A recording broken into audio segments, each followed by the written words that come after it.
Hey guys, welcome back to my channel and welcome if you're new. My name is Lo and today we are going to talk about depression. So yeah, if I keep looking in this mirror here, just know that I'm looking at myself because I'm gonna be doing my hot oil treatment while I talk about this. So yeah, I hope you don't mind. I want to talk about depression because the other day I was supposed to film a video, I was supposed to be productive, I was supposed to wash my hair, I was supposed to do all sorts of things, but I just stayed in bed all day because I just couldn't get out of bed. And I feel like I was definitely having a little mild depression.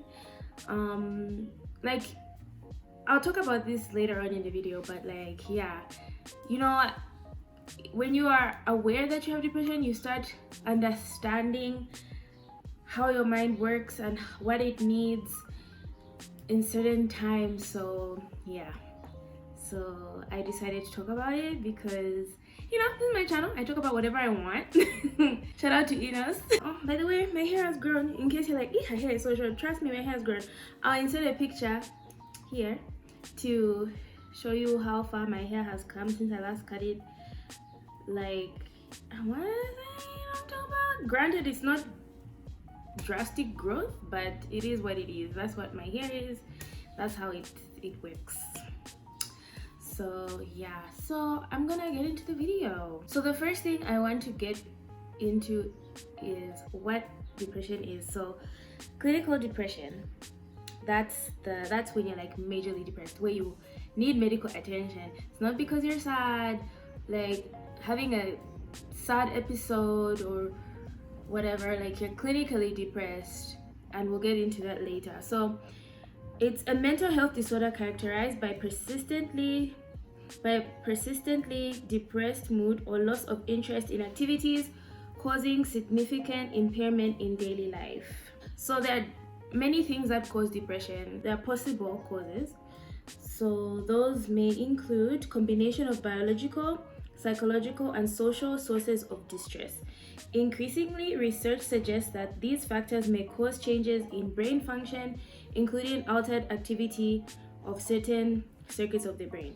So this is not just something that, like, if you're sad, it doesn't necessarily mean that you're depressed, clinically depressed, but you know, if you experience loss, if you experience trauma, if you have depression running in your family genetically, if there's so many things that could cause you to be clinically depressed.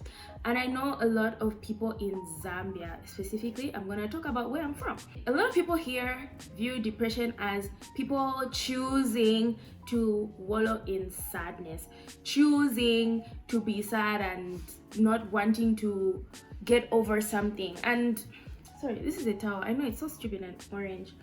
Yeah, like they don't want to get over it, they want to stay sad, they want to stay complaining, you know, but it's not a voluntary action.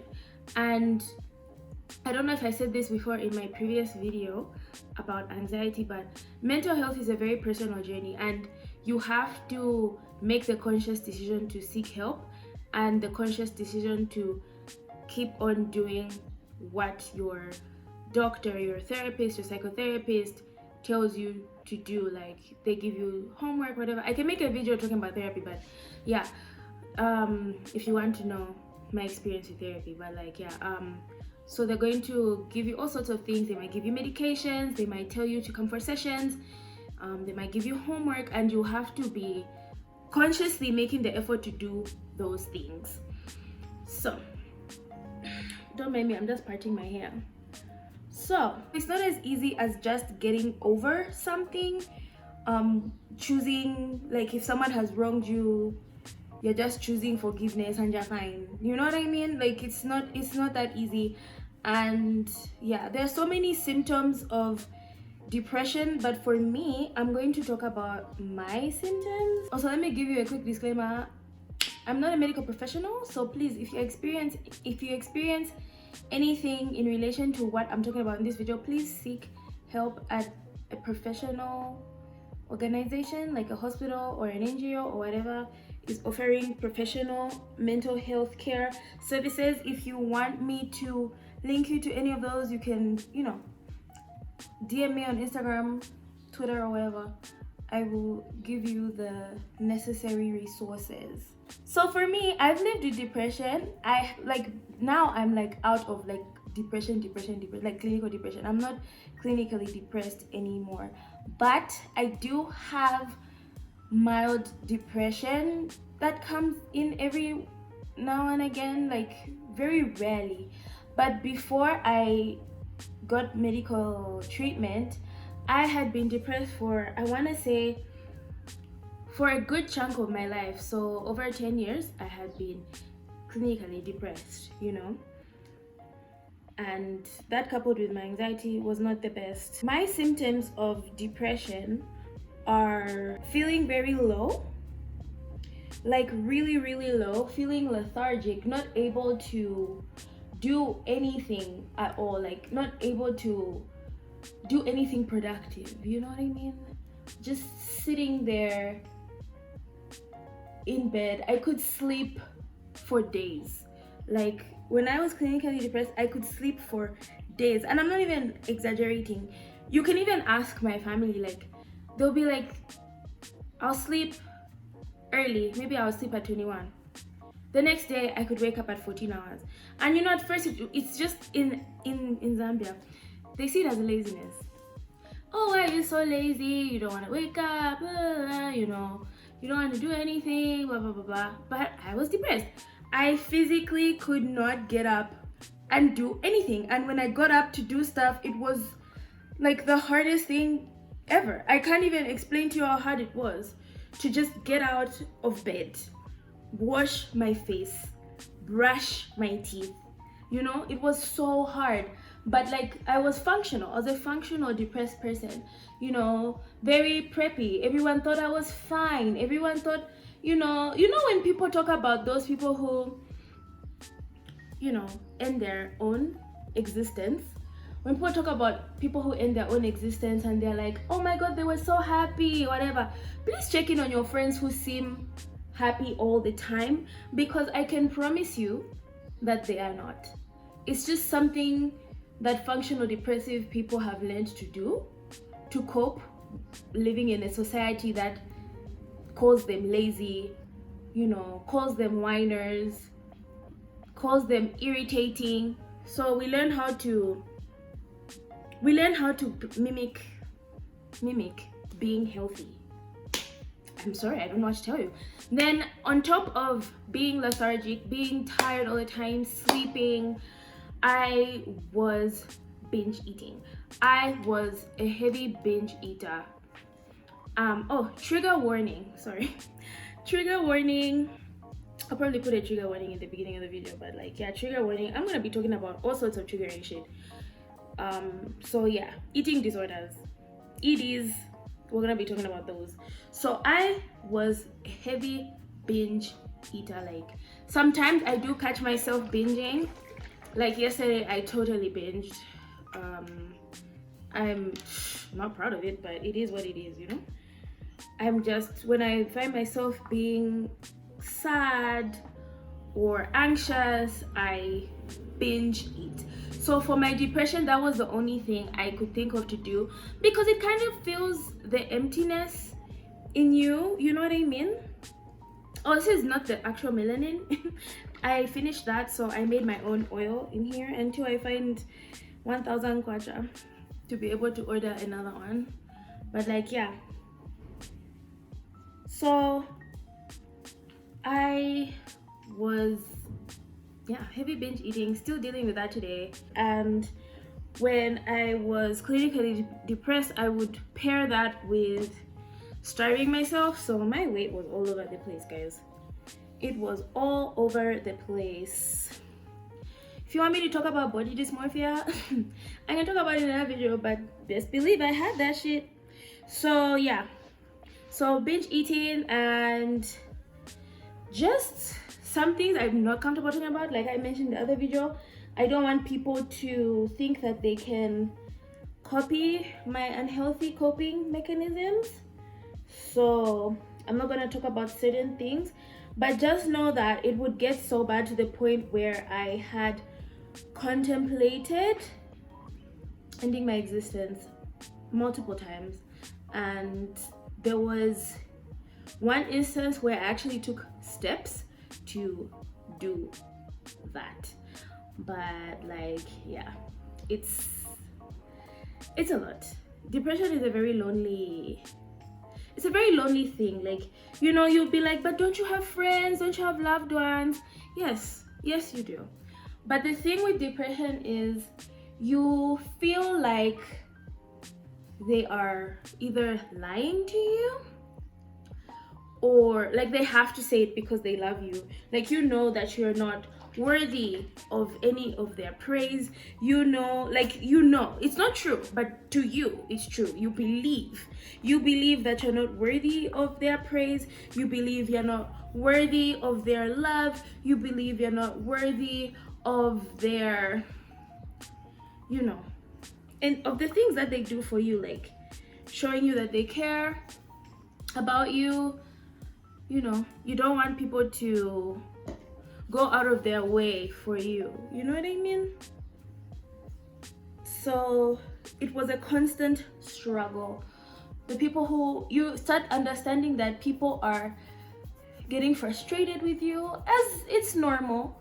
I never held it against anyone who seemed to be frustrated with me on a particular day, because it can be very frustrating, very makes people who are around you unaware of your mental state, makes them feel very helpless, because they've told you everything that they feel that they can tell you, and if you don't believe it, then there's genuinely nothing they can do. And that's why you have to seek help from a medical professional. You're not going to be healed by the love of your boyfriend. You're not going to be healed by the love of your girlfriend. You're not going to be healed by the love of a child. You're not going to be, you know, your offspring or your family. You're not going to be healed by any of that. You're not going to be healed by your boss praising you. You're not going to be healed by anything like that. It's something very internal, something that sometimes, like especially when in terms of clinical depression, it's very much you need your brain to be rewired by medication. And you know, people have been told medication, oh, depression medication. I remember asking my doctor, because at the time I was heavily body dysmorphic. I would be like, I don't want to go on medication because I don't want to gain weight. You know, like my fear was gaining weight, because the rumors are that if you go on antidepressants, you gain weight, you know, it makes you store fat or whatever, all sorts of shit. And I was so adamant, and my doctor was like, when you're ready, you can come, but I can promise you, you're not going to gain weight, because he's not a joker. This guy, he teaches at UNZA even, like he's a genius. So if you want his contact, please let me know. I can give it to you. But like, yeah, the psychiatrist, he just provides the medication, and his psychotherapist gives him an analysis of what your psych evaluation is like.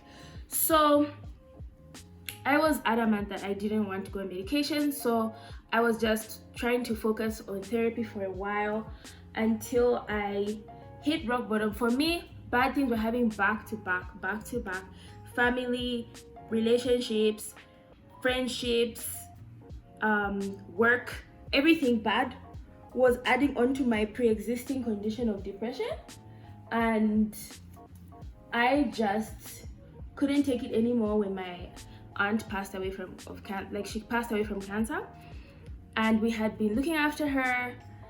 My mom had been looking after her. I would see her like 3 or 4 times a week.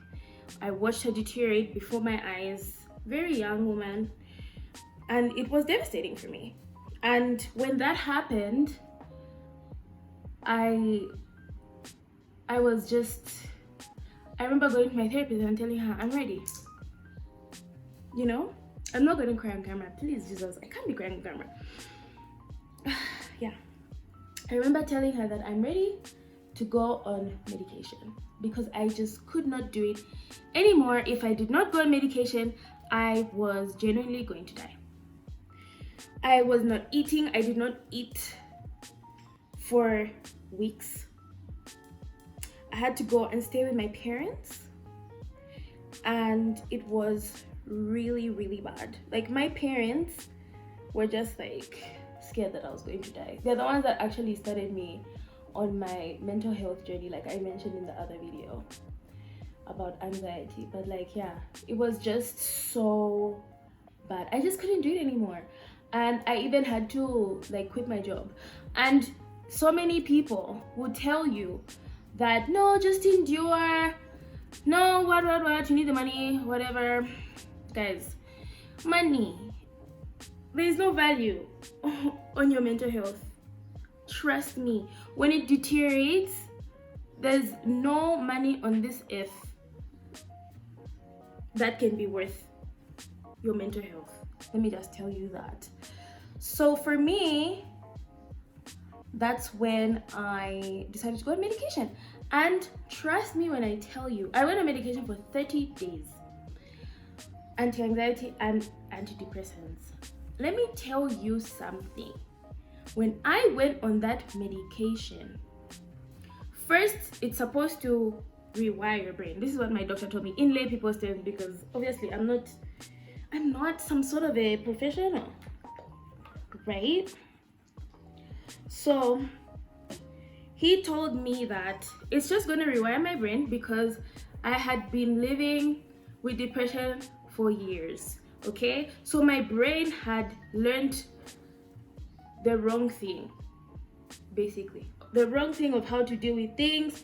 Also, you know, genetics. Ooh, has my earring come off? Genetics, hereditary mental illness things were never dealt with. So my brain had been wrongly wired for a very, very long time, and the medication was meant to fix that. I know a lot of people are scared, like, oh my god, is it gonna make a vegetable or whatever? No, I still have my personality. I'm fine. But when I was taking my medication, there's different types of medication, obviously. So when I was taking my medication, I really felt very numb. And not numb in the sense of when you're numb because of someone who has hurt you or something bad has happened in your life, like a miserable numbness, like where you're dead inside. I was just numb, like you told me something shocking. Oh wow. Like I was aloof, maybe. But I was very conscious of it. So it was not like I didn't know what I was doing, whatever. I was very conscious of it. I was able to live my day to day. It was fine. And then when I finished my medication, the way I was processing sadness was completely different. Like before, if something bad or sad happened to me, then I would be in this, it would trigger a very depressive state, like more depressive than I was, beyond my functional depressive state, you know what I mean? And I would just be so overwhelmed by it.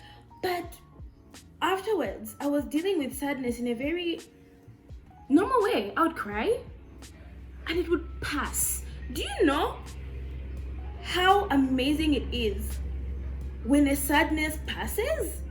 And I'm like, is this how normal people live their lives? Like, just something bad happens, you're sad, you cry, you move on. You know what I mean? It was just so freeing for me, you know? And I have developed a better quality of life, you know? So I'm very grateful for that. I'm very grateful to my parents for taking the initiative to get me into therapy. I'm very grateful for them. For all the people that told me that I'm just being dramatic, for all the people that told me I should get over whatever it was. I mean, I understand where you're coming from, but I really hope that you don't give advice to anybody else ever in your lives. You could really make someone not want to live. You know what I mean? So please refrain from giving people advice on their sadness and emotions. One of the things that people don't really talk about depression is something bad would have happened to you 20 years ago, right? And it's just in the back of your mind. You're always going to be sad about it. It's always going to be lingering there. The pain will linger there. You will literally forget what happened, to the point where you reach a point where you don't even know why you're sad. People asking you, why are you sad? What is it?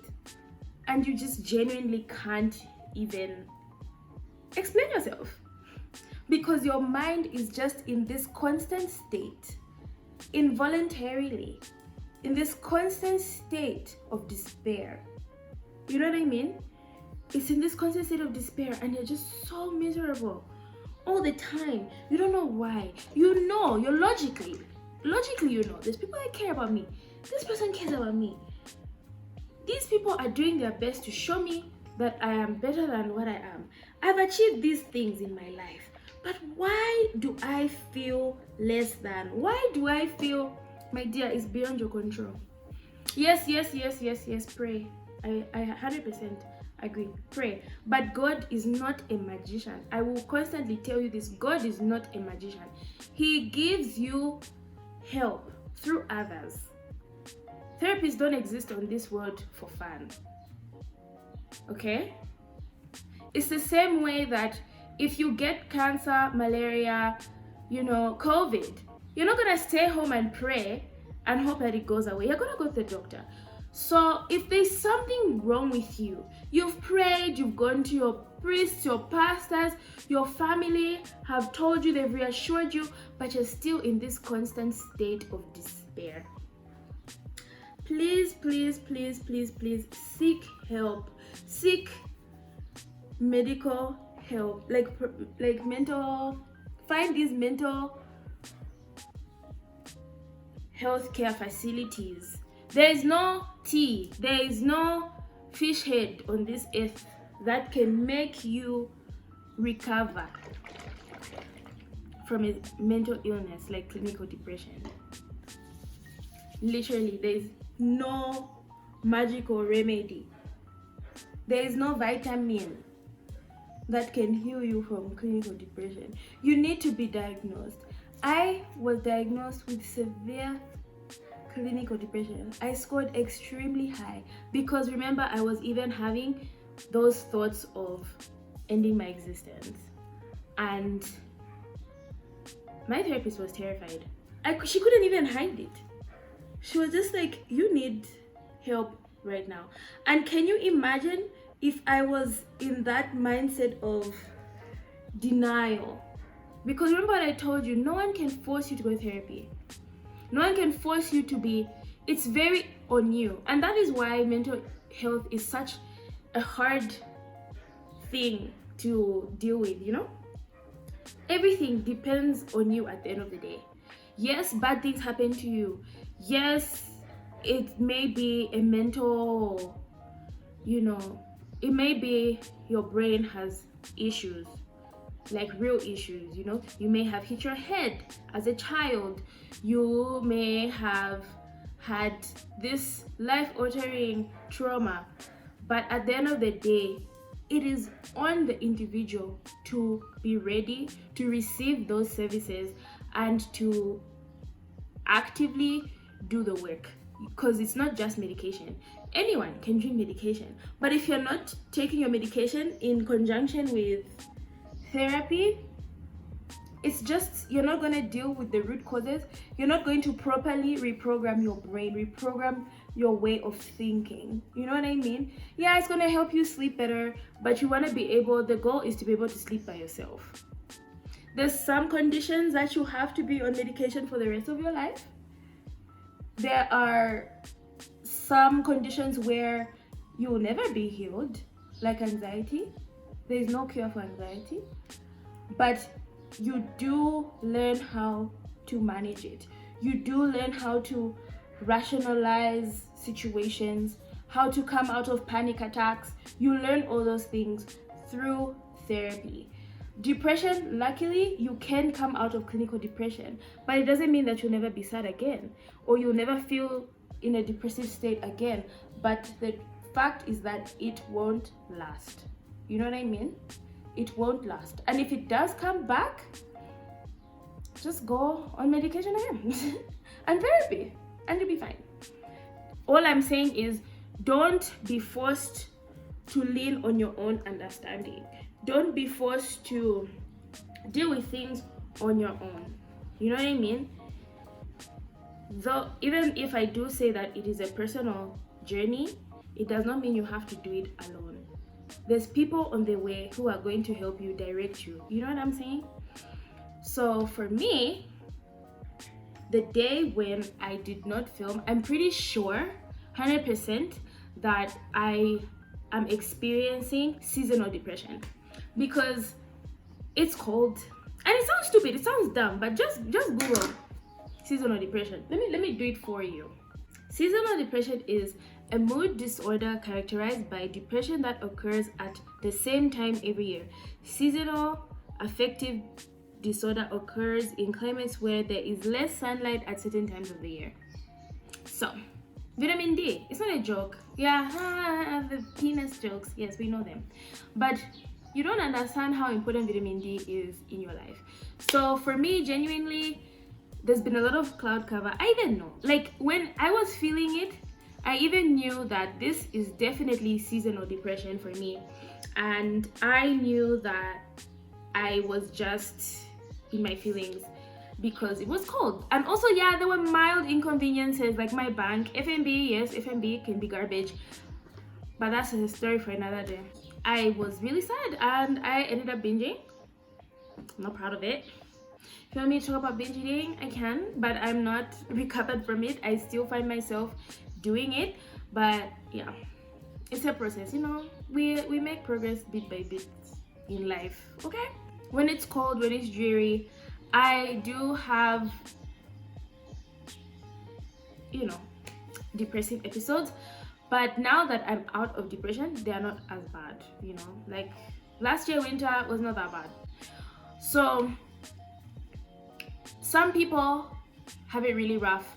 Like, I know in the UK, a lot of people are on antidepressants, and that's because, let's be real, the UK is grey. And it's a very lonely place sometimes if you don't have family there. So a lot of people are lonely, a lot of people are sad, and it's cold, there's not much sunlight, you know.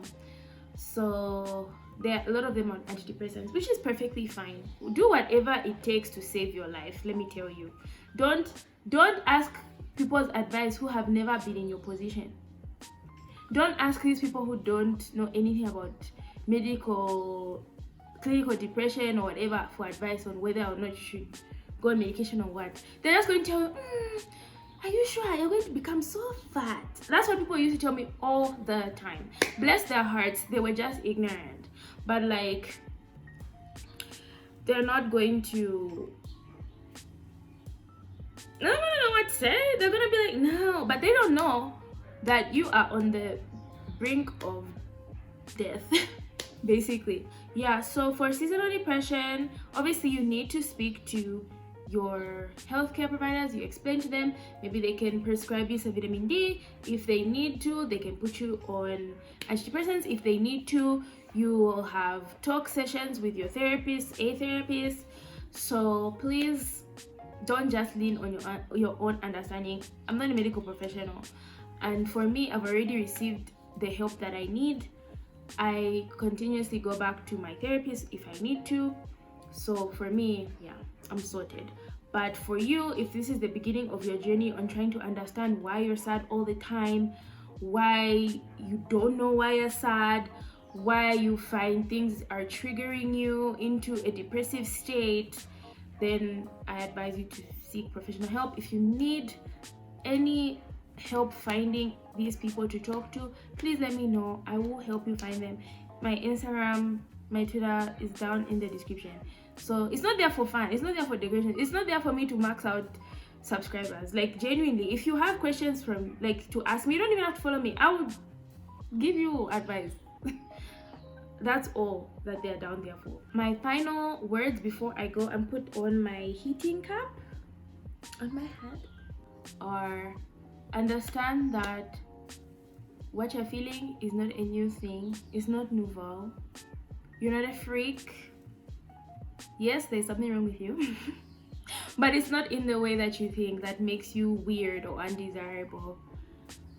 Be patient with your loved ones. Understand that in as much as they may seem to give up on you, it's not because they hate you, it's because they're also feeling helpless. Mental health problems affect everyone. They affect you, the sufferer, the most, but also the people around you are suffering. You know, sometimes you may lash out and be hurtful to people, which is never an excuse. No matter how bad your mental health is, it's not an excuse for you to hurt other people to feel better about yourself. But it happens, and you hurt the people who love you the most. But you also have to understand that they also have to do what's right for their mental health in dealing with you.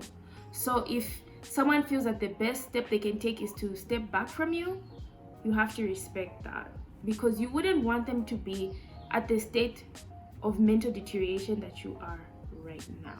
You know what I mean? Just be mindful and convince yourself that you deserve to live, you deserve good things, you deserve to seek help. If you are fortunate enough to be able to afford therapy, please do it. I'm begging you, please do it. You won't regret. If you want to make the decision to sacrifice your weekly chill money for therapy, please do it. Please sacrifice that money, like for a month, and get yourself some serious mental health care, because alcohol is a depressant, if you did not know. Yeah, we drink it for bands in the club, but it's a depressant. If you're drinking it to cope with your problems, it's just making things worse. So, and also don't self-medicate with marijuana, because it's I mean, first of all, you need to be prescribed. There's different strains, and you don't know what strain you're taking, and it's also highly illegal in Zambia. But like, yeah, just go get professional help first. If you cannot afford medical help, let me know. I can give you some resources that are free and help you figure out how you can best use those resources, and I'll help you, because I'm very passionate about mental health. In case you are not aware, I'm very passionate about it.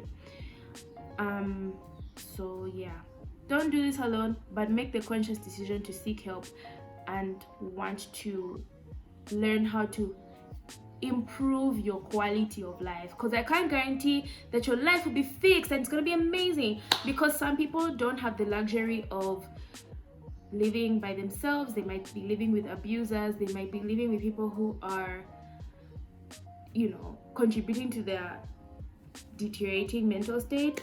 So I can guarantee that it may help you improve your quality of life, you know. But for getting away from abusers, that's a whole different ballgame, y'all. So yeah, I hope this video was of help to you. Remember, I'm not a medical professional, but I can help direct you to some, and I hope this helps someone. So yeah, I'll see you in the next video. Bye.